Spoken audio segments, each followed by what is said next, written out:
Seltjarnarnir. Erfitt að tapa þessu leik í kvöld, mikil góð barátta í liðinu hjá þér. Já, bara virkilega ánægður með frammistöðu hjá mínu leikjum í kvöld og bara því miður þá komum við ekki með 2 stig heim. Já, það var ekki margt sem að mátti fara úrskeiðis.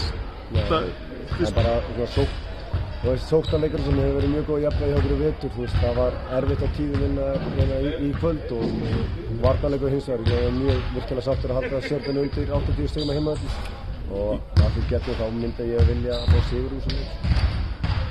Fyrsti leikluti að þá bara fundist alltaf göt á vörninni hjá þér. Menn voru mættir í mannstað, allstaðar, en Mirza kemur inn og breytur þessu aðeins. Já, algjörlega, og við reyndum að gera aðeins aðlæðinir á honum og kannski varnarleikur sem við vorum að spila í þessu leik að kannski við erum að loka leiðum frá ægi að komast hindran að komast að körfum eða þá opnast oft fyrir þessi leik þriggja og hann nýtti það bara vel í kvöld og við reyndum að gera smá aðlæðinir inn í seinni hálfleik en það var bara æði, það var bara komið í gír og hittum það.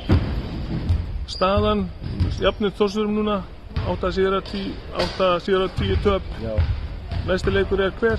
ÍR á 5. daginn og það er bara hver leikur sem er bikarúrslita leikur og við viljum fara í þann leik og ná í þessi 2 stig sem eru boðið á heimavelli og koma okkur í úrslitakeppni sæti. Við teljum okkur að við hefum heim í úrslitakeppninni og þá getum við keppt í hvaða leið sem er. 8. sætið þýðir Keflavík sem hefur verið stöðuðasta liðið í vetur. Ég vil segja, kannski á þessi stað sem við erum í dag þá hefur við ekki kannski mikið ról í Keflavík eins og staðan er í dag en ég er full að trúa að við getum náð þangað en að sama skapi og öll lið sem kannski öll önnur lið í deildinni það er eitthvað lið sem við getum virkilega keppt á móti á þessu tímamóti og við erum bara eftir að vera betri með þessa frammistöðu við sýndum í kvöld. Takk.